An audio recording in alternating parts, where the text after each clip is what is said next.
Devocionais a Bíblia toda em um ano. Hoje, Esdras, capítulos 1 a 4.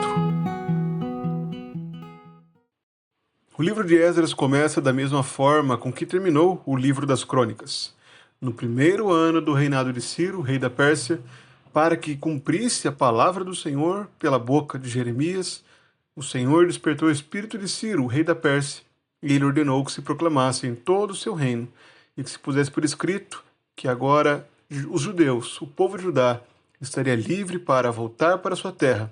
Todo aquele que pertencia a esse povo deveria voltar para aquele lugar, para Jerusalém, e edificar a casa do Senhor, o Deus de Israel, pois ele é o Deus que está em Jerusalém. Então todo o povo, os chefes das famílias, os sacerdotes, os levitas, todos que pertenciam a Judá e Benjamim foram para Jerusalém. O próprio rei Ciro entregou os utensílios da casa do Senhor que haviam sido levados por Nabucodonosor, que tinha trazido e colocado então na casa dos seus deuses. Então tudo aquilo que foi perdido no exílio foi agora devolvido para Judá. O segundo capítulo de Esdras parece entediante. Parece que nós voltamos a Crônicas quando há aquelas grandes listas de nomes. Mas o que é feito aqui é justamente um incentivo para aquelas gerações futuras, para que eles permanecessem fiéis ao Senhor, permanecessem zelando por Jerusalém e pelo templo, por conta do sacrifício realizado por essas pessoas.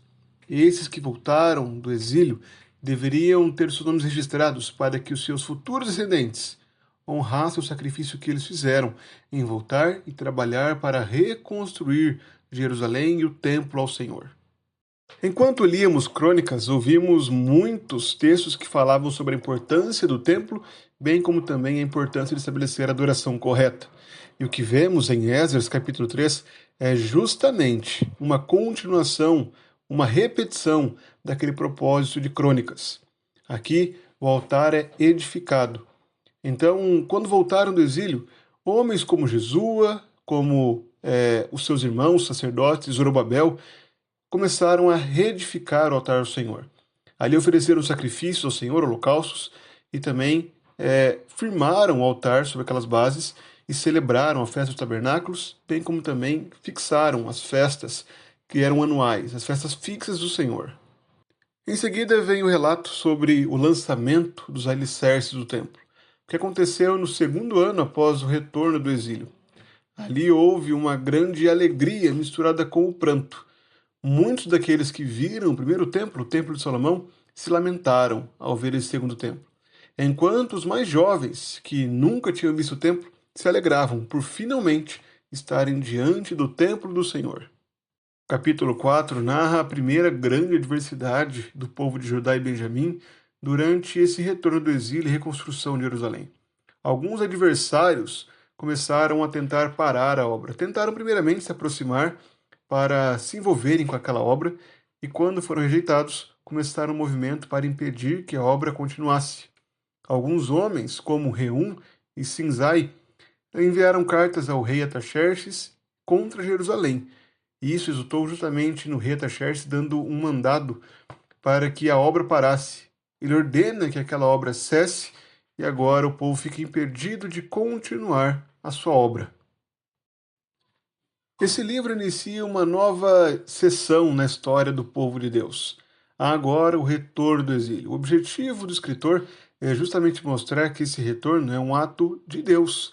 Deus está movendo o coração dos reis, até mesmo do rei gentil como Ciro, para que assim ele cumpra a sua palavra. Além disso, também mostra como esse retorno, essa restauração deve ser conduzida, centrado no templo e também na lei de Deus, na comunhão com o próprio Deus.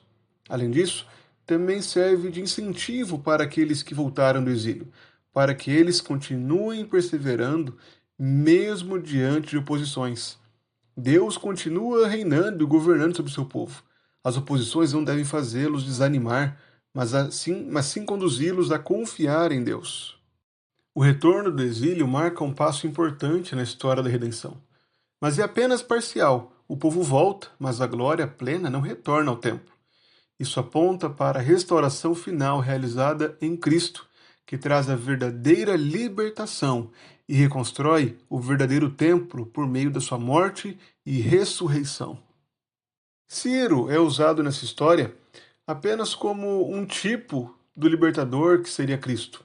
Ele apenas prefigura, sendo também usado nas profecias de Isaías e Jeremias, que também apontam tanto para Ciro, nesse momento da história, libertando o povo de Israel do exílio, como são plenamente cumpridas na pessoa de Cristo, que virá após alguns anos dessa história.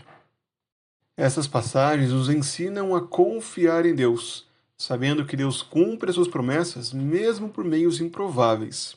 Em Cristo, nós recebemos a promessa de vida eterna e podemos muitas vezes enfrentar oposições, dificuldades e lutas nesse mundo.